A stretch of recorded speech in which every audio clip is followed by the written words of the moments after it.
जब से social media में दिव्या खोसला कुमार और करण जौहर की लड़ाई शुरू हुई है, तब से ये सवाल उठने लगा है कि क्या रणबीर कपूर एनिमल पार्क में काम करेंगे।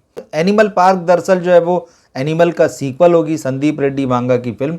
और इस फिल्म ने रणबीर कपूर का जो क्रेज़ है या रणबीर कपूर की जो इमेज है उसको कई गुना बड़ा कर दिया था।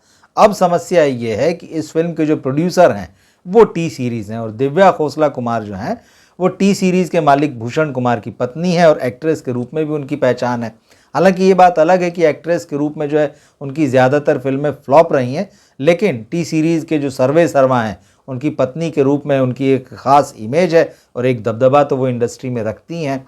लेकिन जब जिगरा रिलीज़ हुई पिछले शुक्रवार को, तो जिस तरह से दिव्या खोसला कुमार ने आलिया भट्ट की क्लास लगाई सोशल मीडिया में, बाकायदा हैशटैग करते हुए कि मतलब आलिया का जिगरा बहुत बड़ा है कि वो उनकी जिस फिल्म का हॉल खाली पड़ा है उस फिल्म के टिकट जो हैं वो ख़रीद कर दुनिया को ये बता रही हैं कि उनकी फ़िल्म देखने के लिए लोग आ रहे हैं और जो एक तरीके से कह सकते हैं कि हाउसफुल जा रहा है, तो ये शो किया जा रहा है। तो उन्होंने लिखा था कि भाई जो बिका हुआ मीडिया है, जो पेड मीडिया है, उसको इस बारे में भी लिखना चाहिए।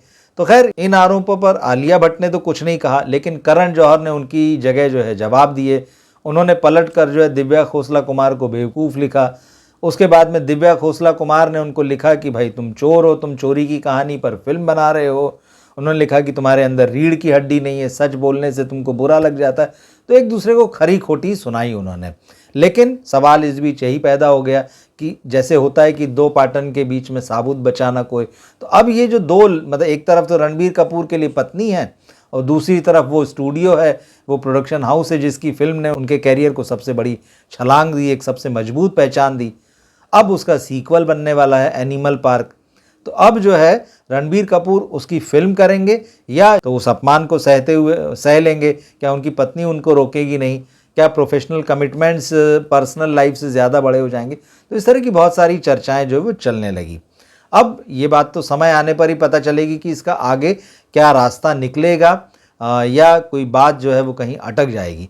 लेकिन फ़िलहाल खबरें ये आ रही है कि दोनों तरफ से जो है वो शांति समझौते के प्रयास शुरू हो गए हैं और ये कहा जा रहा है कि ना तो धर्मा और ना ही टी सीरीज़ जो है वो एक दूसरे से लड़ने भिड़ने के मूड में हैं। और बताया ये भी गया है कि दिव्या खोसला कुमार को भी समझाया गया है कि वो शांत रहें, आगे किसी तरह का पोस्ट ना लिखें। और यही बात जो है करण जौहर से भी कही गई कि भाई उनको इस तरह की बातें नहीं कहना चाहिए और वो भी अपनी बातों को जो है वो वापस ले लें।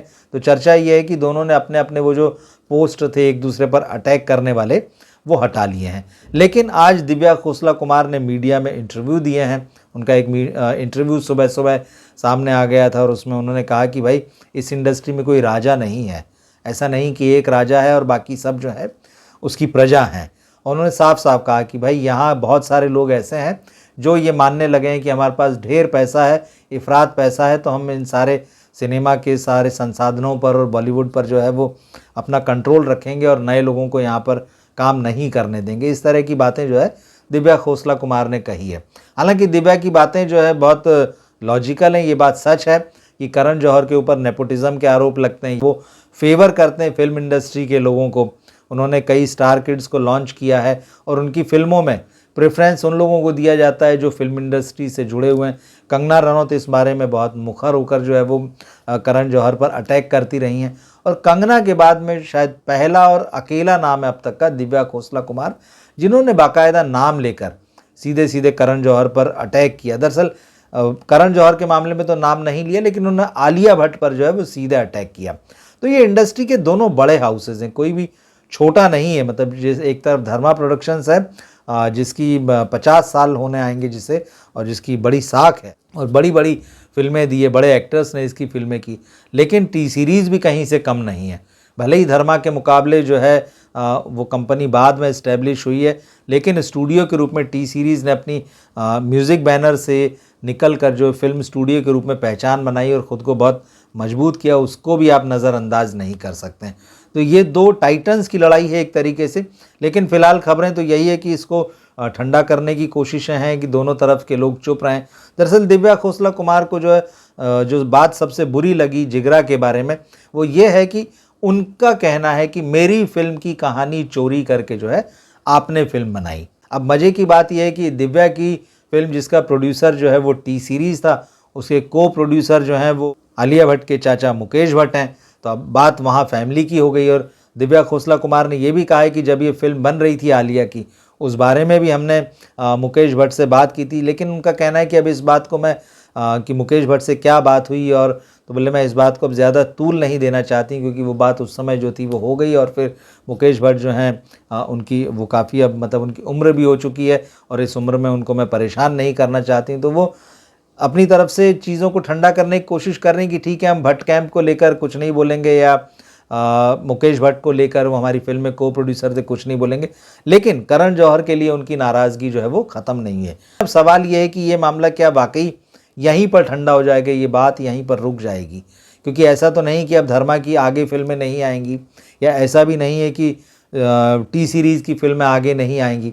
और जैसा कि हम जानते हैं कि इस इंडस्ट्री में जो है पीआर का एक बहुत गंदा गेम होता है, जिसमें दोनों साइड के पीआर होते हैं, और जो पार्टीज़ होती हैं वो पीआर का इस्तेमाल करती हुई मीडिया में नेगेटिव खबरें फैलाती हैं, एक दूसरे पर जो है वो अटैक किए जाते हैं, पेड मीडिया के थ्रू किए जाते हैं, कई बार सोशल मीडिया के में जो इन्फ्लुएंसर्स होते हैं उनके थ्रू किए जाते हैं।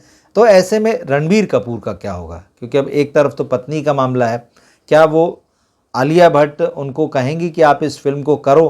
क्या वो आलिया भट्ट का जो अपमान हुआ है, जो सीधा सीधा अपमान किया है दिव्या खोसला कुमार ने कि भाई तुम्हारा बहुत बड़ा जिगरा है, तुम अपनी फिल्म के टिकट खरीद रही हो, ये साफ साफ उन्होंने ये बात जो कही इंडिकेट की है, तो उस बात को वो खून के घूंट की तरह पी जाएंगे, या फिर इसकी कोई शिकायत जो है वो टी सीरीज़ से करेंगे? और रणबीर के बगैर निश्चित रूप से जो है वो एनिमल जो है वो बनाई नहीं जा सकती है।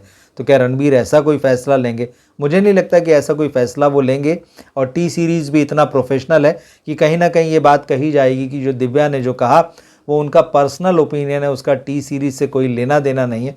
और रणबीर भी इतनी समझदारी ज़रूर दिखाएंगे कि आलिया से वो बात करेंगे कि ठीक है, जो हुआ है वो पर्सनल है, उसको इस तरह से कैरियर से जोड़ कर ना देखें।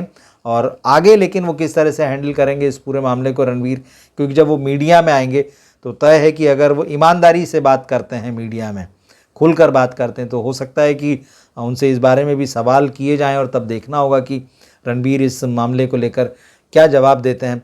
दिव्या खोसला तो एकदम इस वक्त पूरे अटैकिंग मूड में है, जिस तरह से उन्होंने इंटरव्यू दिया है वो साफ है कि वो रुकने वाली नहीं है। तो ऐसे में जहाँ तक करण जौहर का मामला है, नो डाउट कि इस समय उनके बैनर की फिल्में ज़रा कम चल रही हैं, वो थोड़ा बैकफुट पे हैं, लेकिन इससे इनकार नहीं हो सकता है कि एक वो बहुत बड़ी हस्ती हैं और बहुत सारे लोग फेवर करने वाले जो हैं इंडस्ट्री में हैं। तो क्या वो सीधा अटैक ना करके जो है कहीं इधर उधर से अटैक करवाएंगे टी सीरीज़ पर या दिव्या खोसला कुमार पर? मोटे तौर पर ये कहा जा रहा है कि दोनों को कह दिया गया है कि भाई फ़िलहाल जो है अपने आप को शांत रखें और एक दूसरे पर डायरेक्ट अटैक ना करें। तो क्या बात यहीं रुक जाएगी? मुझे नहीं लगता कि ये चीज़ें यहाँ रुकेंगी। आने वाले दिनों में कुछ और इंटरेस्टिंग डेवलपमेंट जो है एकदम तुरंत ना हो, लेकिन शायद 1 महीने में 2 महीने में भी हमको दिखाई दे सकते हैं। जब एक बैनर की फिल्म आए तो दूसरे साइड से कुछ कहा जाए या कहलवाया जाए। तो ये जो भी होगा हम इस पर नज़र रखेंगे। आप क्या सोचते हैं इस पूरे मामले पर?